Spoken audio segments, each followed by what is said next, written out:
नमस्कार दोस्तों। आज की ये कहानी सम्राट विक्रमादित्य के बारे में संक्षिप्त जानकारी है, जिसमें उनके जन्म, माता पिता, उनके संघर्ष एवं उनके पराक्रम के बारे में जानेंगे। अगले वीडियो में उनके पूरे जीवन काल में घटित सभी कहानियों को बताएंगे। आगे की वीडियोस को देखने के लिए चैनल को सब्सक्राइब कर लें। तो चलिए जानते हैं कम शब्दों में सम्राट विक्रमादित्य के जीवन काल को। सम्राट विक्रमादित्य वीरता का सूर्य, जिससे इतिहास गौरवान्वित है। इतिहास में ऐसे बहुत से नाम मिल जाएंगे जिन्हें कभी भी कोई भूल नहीं सकेगा, लेकिन विरले ही ऐसे नाम मिलेंगे जिनके नाम से इतिहास मापा जा सकेगा। ऐसा ही एक नाम है 102 ईस्वी पूर्व जन्मे महान राजा विक्रमादित्य का, जिनके नाम से अत्यंत प्राचीन हिंदू पांचांग विक्रम संवत या विक्रमी का आरंभ हुआ। विक्रमादित्य यानी वीरता का सूर्य वो नाम है जिसे महाराज विक्रमादित्य के बाद बहुत से राजाओं के नाम के साथ जोड़कर उन राजाओं की अद्भुत वीरता का सम्मान किया गया। तो चलिए अब जानते हैं विक्रमादित्य के प्रारंभिक जीवन और उनके वीरता के बारे में। विक्रम संवत के अनुसार लगभग 2288 वर्ष पूर्व जन्मे विक्रमादित्य का वास्तविक नाम विक्रमसेन था और उनके पिता उज्जैन के राजा गंधर्व सेन और माता सौम्य दर्शना थी। उस वक्त कौन ये जान सकता था कि बचपन से ही निर्भीक और पराक्रमी विक्रम आगे चलकर भारत का चक्रवर्ती सम्राट बनने वाला था। लेकिन विक्रम की कहानी तो जैसे मानो स्वयं महादेव लिख रहे थे। अब चलिए जानते हैं विक्रमादित्य के संघर्ष के बारे में। जब बर्बर शकों ने विशाल भारत पर आक्रमण किया तो विक्रमादित्य के पिता राजा गर्दभिल्ल यानी राजा गंधर्व सेन के साथ उनका भयंकर युद्ध हुआ, जिसमें राजा गर्दभिल्ल की पराजय हुई और शकों ने भारत में अपनी जीत की निशानी के तौर पर अपने शक संवत की स्थापना की। हैवान शकों ने भारतीयों पर अत्याचार करना शुरू कर दिया। धीरे धीरे शकों ने भारत के कई भागों को अपने कब्जे में ले लिया। एक ओर जहां शकों ने संपूर्ण भारत में हाहाकार मचा रखा था, तो दूसरी ओर विक्रमसेन अपनी विराट महाकाल सेना तैयार कर रहे थे। और फिर शकों की बर्बरता और क्रूरता के खिलाफ विक्रमादित्य नाम की एक ऐसी चिंगारी उठी जिसने न केवल शकों को भारत से भागने पर मजबूर कर दिया, बल्कि भारत के अपने विशाल साम्राज्य को अरब से लेकर तुर्की तक भी फैला दिया। तो चलिए अब जानते हैं विक्रम संवत की स्थापना कब और कैसे हुई।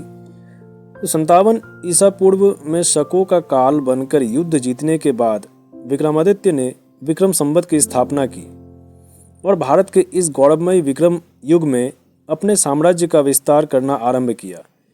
विक्रम युग की महिमा इस तथ्य से ज्ञात होती है कि भारत में महापुरुषों के संवत उनके अनुयायियों ने श्रद्धावश चलाए, लेकिन आज भी भारत और साथ ही नेपाल का सर्वमान्य संवत विक्रम संवत ही है। तो चलिए अब जानते हैं विक्रमादित्य के साम्राज्य और उनके न्यायप्रियता के बारे में। अपने अनुपम साहस, कर्तव्य परायणता और युद्ध कला के लिए प्रसिद्ध महाराज विक्रमादित्य वो चक्रवर्ती हिंदू सम्राट बने जिन्होंने संपूर्ण विश्व पर एक छत्र राज्य किया और साथ ही अपनी न्यायप्रियता, उदारता और ज्ञान का लोहा मनवाया।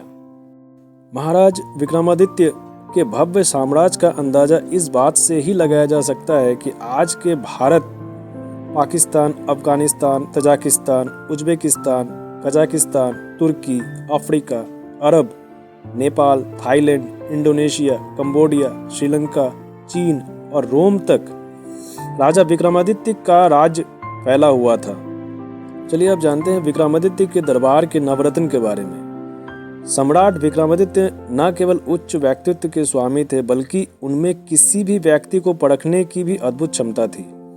शायद यही वजह थी कि वे पहले ऐसे राजा थे जिनका दरबार धन्वंतरी, चंपका, अड़मसिम्हा, शंखु, खतर्कपाड़ा, कालिदास, भट्टी, वररुचि, वराहमिहिर जैसे उच्च कोटि के विद्वान और महान नवरत्नों से प्रतिष्ठित था।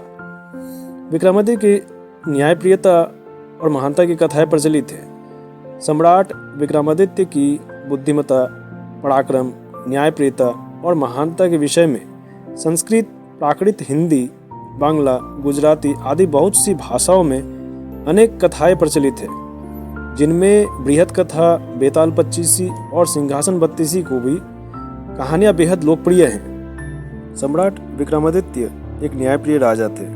सम्राट विक्रमादित्य अपने राज्य की जनता के कष्टों और उनका हालचाल जानने के लिए वेश बदलकर नगर भ्रमण करते थे और अपने राज्य में न्याय व्यवस्था कायम रखने के लिए हर संभव प्रयास करते थे। इतिहास में वे सबसे लोकप्रिय और न्यायप्रिय राजाओं में से एक माने जाते हैं।